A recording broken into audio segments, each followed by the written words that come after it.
Vámonos con la economía y las finanzas. Ya está listo Roberto Aguilar. Mi querido Robert, buenos días.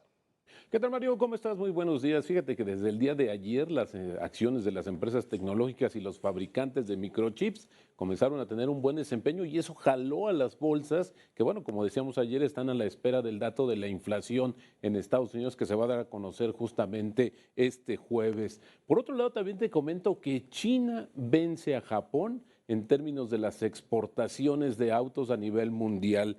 Más o menos 5.2 millones de unidades fueron las que exportaron China y justamente con un valor arribita de los 100,000 millones de dólares. Y también es interesante que la presencia de los autos eléctricos ha sido determinante para que China por vez primera se coloque en esta posición como el mayor exportador de autos en el mundo. También te comento que se dio a conocer una de las encuestas que se hacen regularmente en Estados Unidos, que se hacen básicamente a las pequeñas empresas, y en diciembre, y por vez primera en 5 meses, subió la confianza de estas unidades económicas. Sin embargo, la inflación sigue siendo una alta preocupación. El tipo de cambio cotizando en estos momentos en 16.86, ayer marcó un mínimo del año en 16.78 y con esto tenemos una apreciación ya de 0.5%.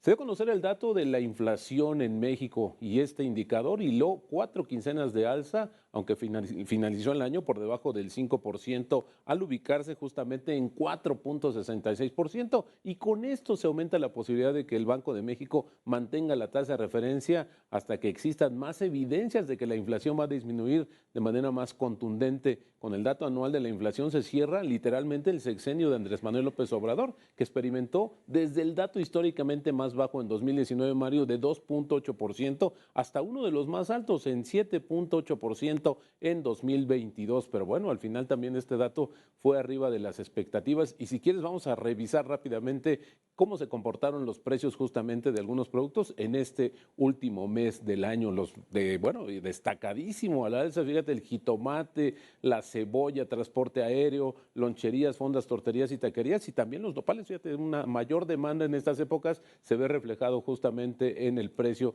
Y vamos a ver, si quieres, los que bajaron, porque eso también es interesante, el comportamiento. En el último mes de 2023, chile serrano, zanahoria, la gasolina de bajo octanaje, el huevo y el limón. Así, una visión muy rápida de lo que sucedió en términos de la inflación en el último mes de 2023. También te comento que el titular de la Secretaría de Hacienda informó que los recursos provenientes de la reciente emisión internacional de bonos por 7.500 millones de dólares servirán para terminar obras de la actual administración en proceso, ya que está por terminar el sexenio, aunque el funcionario no especificó en una reunión con titulares de embajadas y consulados los proyectos a financiar. Los que todavía requieren altos montos de inversión incluyen el Tren Maya y también el corredor interoceánico del Istmo de Tehuantepec, que son básicamente estos proyectos. Interesante, Mario, que en el prospecto de colocación de esta emisión de deuda, pues no se especificaba el fin, el uso de este recurso, pero pareciera que ya el secretario ayer pues dio una pista de hacia dónde se va a dirigir este dinero. También te comento que luego de que se da a conocer el dato de la inflación, se actualizan otros. Y es el caso de la unidad de medida y actualización, la UMA, que es la medida de referencia económica en pesos que se utiliza para determinar la cantidad de pagos de obligaciones, como son, fíjate, Mario, créditos Infonavit, multas, impuestos y deducciones personales, que antes se manejaban en veces salario mínimo. La UMA se creó justamente en 2016 con el objetivo de reducir el impacto inflacionario al aumento del salario mínimo. Y bueno, pues tenemos ya también los datos de cómo subió justamente este indicador para que lo tengamos muy presentes. Y esto, bueno, a partir ya justamente de este día entra en vigor la UMA para 2024.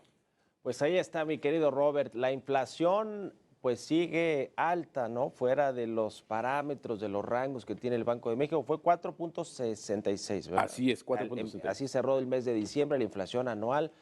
Y pues a ver cómo arranca la cuesta de enero y luego pues las quincenas y meses subsecuentes con este indicador de los precios de bienes y servicios, sobre todo de productos de la canasta básica, algunos otros también importantes, pero pues los alimentos que siempre estuvieron presionados en el tema de los precios. Vamos a ver cómo viene y cómo vienen las decisiones del Banco de México, de la política monetaria para bajar tasas de interés, que esa es la gran pregunta de cuándo lograrán los integrantes de la Junta del Banco ponerse de acuerdo para ver si es posible y conveniente bajar las tasas de interés. Por supuesto, Mario, y es que lo hemos comentado que justamente se tiene un alto costo financiero de la deuda para el gobierno federal, estas tasas de referencia arriba del 11%, ya veremos si, como tú dices, que decide el Banco de México. Muchas gracias, mi querido Robert. Al contrario, Mario, muy buenos días y las finanzas nos harán libres. Buen martes. Vámonos a conocer cómo están operando los indicadores financieros más importantes del mundo. Los precios del petróleo revirtieron sus ganancias presionados por los fuertes recortes de precios en Arabia Saudita y el aumento de la producción de la OPEP. Así, el Brent cayó 3.4% para venderse en los $76.12 por barril, mientras el crudo estadounidense West Texas se cotizó en los $70.77, una baja del 4.1%. Por su parte, la mezcla mexicana de petróleo retrocedió 3.79% para ubicarse en los $66.31 por barril. La tasa de interés interbancaria del Banco de México se ubica en 11.50%, mientras que los CETES a 28 días alcanzan el 11.30%. En el mercado bursátil, la Bolsa Mexicana de Valores cerró operaciones con una baja del 0.03%, el Standard & Poor's ganó 1.41%, mientras que Nikkei avanza 1.16%. Durante la jornada pasada, las emisoras que más ganaron en el mercado accionario mexicano fueron CITES con 4.91%, Tracción subió 3.65%, mientras que Volar se incrementó 3.30%. Entre las empresas con mayores pérdidas se encuentran Sport con 3.42%, Gruma cayó 2.79%, mientras que Bimbo descendió 2.65%. Israel Morales, Heraldo Media Group.